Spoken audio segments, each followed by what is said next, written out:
कुछ दलाल कह रहे हैं कि हमारा तो भाईचारा है। उन्हें इतने सालों के बाद भी याद नहीं समझ में आ पा रहा कि ये भाई और चारे में भाई कौन है और चारा कौन है। उनकी अपनी दुकान चलानी है, चलाएं, किसी मरने के पास नहीं जाते।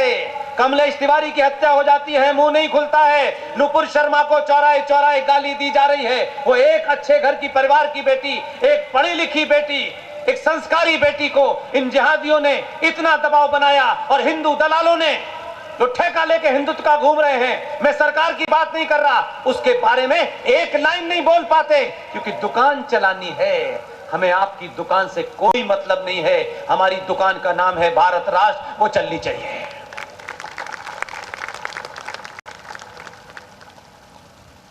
ये कहानी आगे बढ़ाइए इसको। ऐसा कहीं होता है क्या? हम एक मिनट के लिए कभी सोचते हैं? कभी एक मिनट के लिए रुक करके हम सोचें कि हम कह क्या रहे हैं? जो ब्राह्मण मंदिर में पूजा करा रहा है, उसने रेट लिखा कभी? उसने पूजा इसलिए कभी नहीं करी कि नहीं पैसे दिए तो पूजा नहीं कराएंगे। आप उसके मन मस्तिष्क से पूछिए, आप जहां खड़े होकर के मंदिर के बाहर अजीबोगरीब बातें कर रहे हैं, जिस जातिवाद को इतनी बड़ी बड़ी बातों से हवा दे रहे हैं, वो ब्राह्मण मंदिर में बैठा है।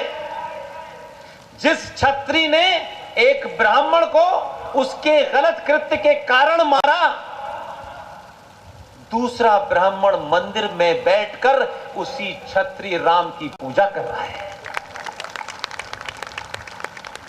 कहीं सुना आपने कि नहीं भगवान को नहीं मानेंगे, ये छत्री नहीं था, ये ब्राह्मण नहीं था, इसने एक ब्राह्मण की हत्या। आज के भारत तक में जबकि इतने हालात खराब होने के बाद भी कभी ये कहीं बात सुना आपने? और तीसरी बात, ये जातिगत लीडर, ये दलाल जातियों के चुनाव जीतने के लिए उन्होंने सनातनी हिंदू समाज को तोड़ा। इन दलालों में हिम्मत नहीं है कि ये बताएं अजलाफ कौन है, अशराफ कौन है, अहले हदीस कौन है, देवबंदी कौन है, बरेलवी कौन है, सैयद कौन है, पठान कौन है, अंसारी कौन है। उनकी जाति नहीं पूछते भाई। आप मार के भगा देंगे आपको। अपने भोले लोग हैं, उन्हीं का शोषण कर रहे हैं। वो ब्राह्मण जो एक छत्री की पूजा कर रहा है, उसके मन से पूछिए, उसमें यह भाव नहीं है। जो मंदिर में पुजारी बैठा है, जिस रामायण को पढ़ा करके आपको कहानी सुना रहा है, वो शर्मा जी, मिश्रा जी, दीक्षित जी ने रामायण नहीं लिखी, वो वाल्मीकि की लिखी रामायण पढ़ा रहा है। क्या चाहते हैं आप? कहां है जातिगत? दलाल नेताओं ने ये जातियां बना बनाकर अपनी दुकान खड़ी कर ली है। कौन डिमोलिश करेगा? नेता? मार के भगाइए। चंदा लेने आए तो 2 जूते उतार के मारिए। ये पापी हैं। इन्होंने एक राष्ट्र का पूरा गौरव गिरा दिया। इनके कारण सनातनी हिंदू के अंदर से पुरुषार्थ समाप्त हो गया। इन्होंने आपको इस्तेमाल कर करके इस स्थिति में खड़ा कर दिया है कि 2022 के भारत में आप अपनी बेटियों को नहीं बचा रहे।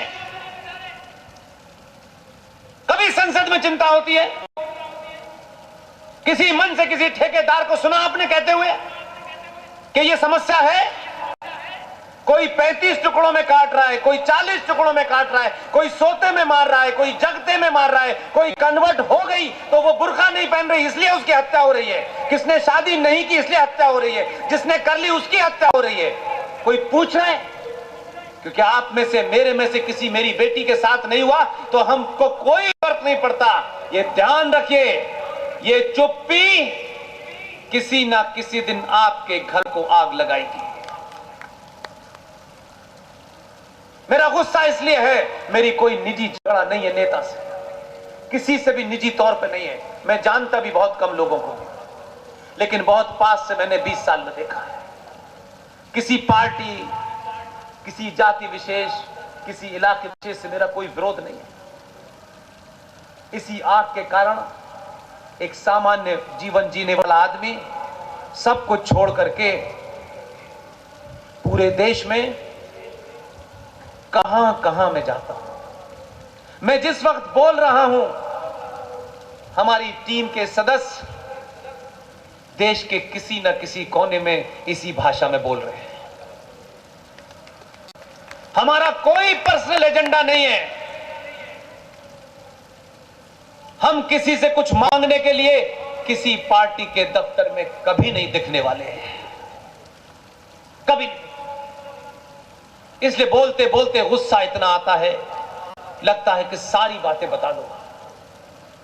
अगर इन 10 बातों में से एक भी बात आपके मन में उतर जाए और आप किसी भाव से यहां आए हैं, आपके अंदर कोई भाव है, कोई कारण है जो आपको यहां तक लाया है। 2022 के भारत में इतने गणमान्य लोग अपने घर के अंदर आराम की जिंदगी छोड़ करके इस खुले आसमान के नीचे मुझ जैसे एक साधारण से आदमी को सुन रहे हैं। यही सबसे बड़ा बदलाव है। इसी से दुश्मन डरा हुआ है। वो तो ये मानता था कि ये तो कभी आते ही नहीं है, ये तो टीवी देखते हैं, होली मनाते हैं, दिवाली मनाते हैं और टेलीविजन में देख करके कौन सा कपड़ा सिलवाना है, कौन सी कार लेनी है, बेटी पढ़ गई, बेटा पढ़ गया तो अमेरिका में कितने पैकेज में जाएगी। ये समाज जब यहां आता है तो कुछ लोगों को डर लगता है कि इंटॉलरेंस बढ़ गई है। मैं चाहता हूं ये इंटॉलरेंस घर घर हो जाए। और आपने कुछ कुछ काम ऐसे हैं, मैं उन निराशावादी लोगों में से नहीं हूं, क्योंकि मेरा प्रत्यक्ष और अप्रत्यक्ष, डायरेक्ट और इनडायरेक्ट किसी से न लेना देना है। लेकिन मैं ये बात मानता हूं, इस विकट परिस्थिति में, इन बुरे हालात में 700 साल के बाद अगर आपको यह एहसास होने लगा है कि मैं सनातनी हूं, तो यह भी बहुत बड़ी बात है। इसलिए हो सकता है बहुत सारे चाटुकार आजकल हैं इस देश में, मैं किसी पर टिप्पणी नहीं करना चाहता। अपनी अपनी दुकान किसी को चलानी है चलाए। मैं ये मानता हूं कि अगर इस समाज में से एक छोटी सी बेटी ने आकर के एक बेहतरीन कविता का पाठ किया, बहुत बेहतरीन अंदाज में किया, तो मैं इतनी जगह इसकी तारीफ करूंगा कि जब लोग सुने तो पूछें कि कलबुर्गी के अंदर वो कौन बेटी है जिसका नाम बार बार पुष्पेंद्र दे रहा है। और हजारों बेटियां प्रेरणा लें कि ऐसी कविता पढ़ें।